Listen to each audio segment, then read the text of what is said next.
नमस्कार, आप देख रहे हैं दस्तक इंडिया लाइव। आइए रुक करते हैं बिलासपुर, जहां बीजेपी के राष्ट्रीय अध्यक्ष जेपी नड्डा एक जनसभा को संबोधित करते हुए बीजेपी के नीतियों और उपलब्धियों को जनता के बीच में गिनाते हुए प्रधानमंत्री मोदी की जमकर तारीफ की। सुनिए क्या कुछ कहा जनसभा में संबोधित करते हुए। अभी कोरोना आया और कोरोना में 80 करोड़ की जनता को 5 किलो गेहूं या 5 किलो चावल, 1 किलो दाल। पिछली महामारी जो 100 साल पहले आई थी, बीमारी से ज्यादा लोग भूखमरी से मर गए थे, लेकिन मोदी जी ने जब से कोरोना आया है किसी को भूखा सोने नहीं दिया है, 2 वक्त की रोटी का इंतजाम किया है। ये हमको याद रखना चाहिए। ये छोटी घटना नहीं है मित्रों।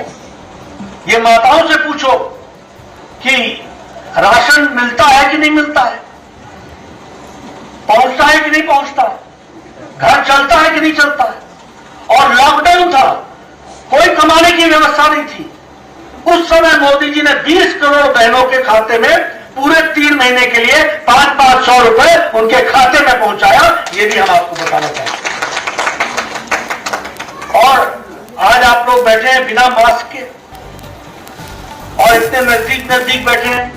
अमेरिका अभी कोरोना से बाहर नहीं निकला है, यूरोप अभी कोरोना से बाहर नहीं निकला है। ये मोदी जी ने आपको वैक्सीनेशन करके सुरक्षा कवच पहनाया है, स्वास्थ्य का कवच पहनाया है, और इसलिए हम खुले घूम रहे हैं बिना मास्क के। और 130 करोड़ के देश को बचाने का काम नरेंद्र मोदी ने किया। ये बात भी हमको ध्यान में रखनी चाहिए। और कभी सोचा था कि भारत वैक्सीन बनाएगा, और एक नहीं 2-2 वैक्सीन बनाएगा, और भारत देगा, भूटान को देगा, नेपाल को देगा, श्रीलंका को देगा, बांग्लादेश को देगा, पाकिस्तान को देगा, अफगानिस्तान को देगा। वैक्सीन मैत्री के तहत भारत में सिर्फ 185 करोड़ के डोज टीके नहीं लगे हैं, दुनिया को टीका दिया गया है, और 2-2 टीका मुफ्त दिया गया है। तो आपको भी ध्यान रखना है। तो आज कोरोना से हम लड़ते हुए आगे बढ़े हैं, देश को उससे निकाला है। इस बात को हमको समझना चाहिए।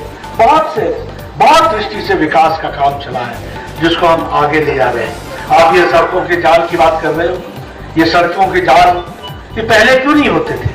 मैं ही एमएलए था, आपने मुझे बनाया था, विपक्ष में मैं बैठता था।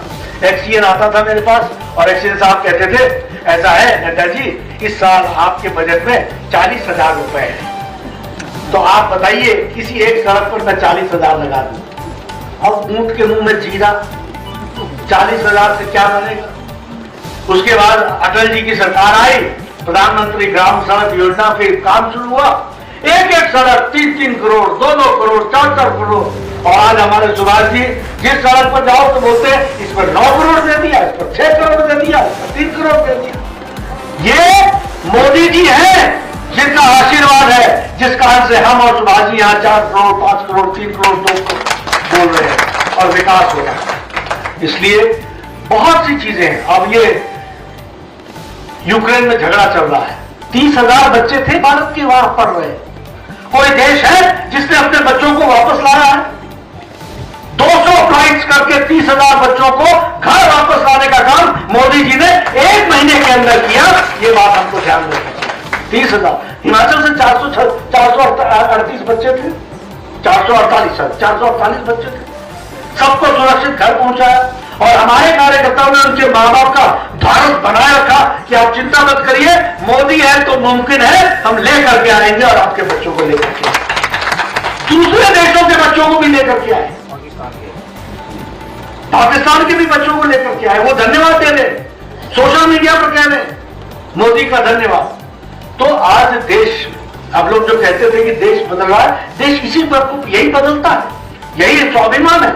आज हम वैक्सीन बना करके देश आज कोरोना से लड़ करके आज निकल गया आगे। इस बात को हमको समझना चाहिए। और इसी के लिए हमारे अखिलेश जी बोले पता ही नहीं चला कि उत्तर प्रदेश में हम कैसे हार गए।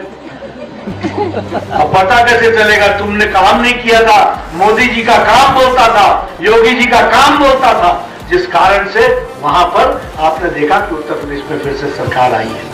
और मैं तो हमेशा कहता हूं, अभी भी कह रहा हूं, उत्तर प्रदेश, मणिपुर, गोवा, उत्तराखंड में सरकार हमारी है, और अब हिमाचल और गुजरात की बारी है। इस बात को भी हमको ध्यान रखना। आप लोग लगेंगे, इस बात को पूरा करेंगे, ऐसा मैं मानता हूं।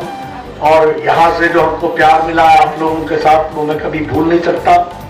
आप लोगों को जो शक्लें हैं वो मुझे ताकत देती हैं। जब मैं दिल्ली जाता हूं तो वो ताकत देती हैं। फौजी जी ने मेरे को अभी चाय पिलाई, मैंने इनसे कहा ये आपको मिले, हमने कहा मेरी चाय की थी तो हमें अभी आती है। तो ये हमारा प्यार है। उनको भी मालूम है कि हमने क्या मांगना है, और हमें भी मालूम है कि फौजी जी के पास चाय बिना पिए हुए हम लोग से हम जा कैसे सकते हैं, वो तो पीना है ही है।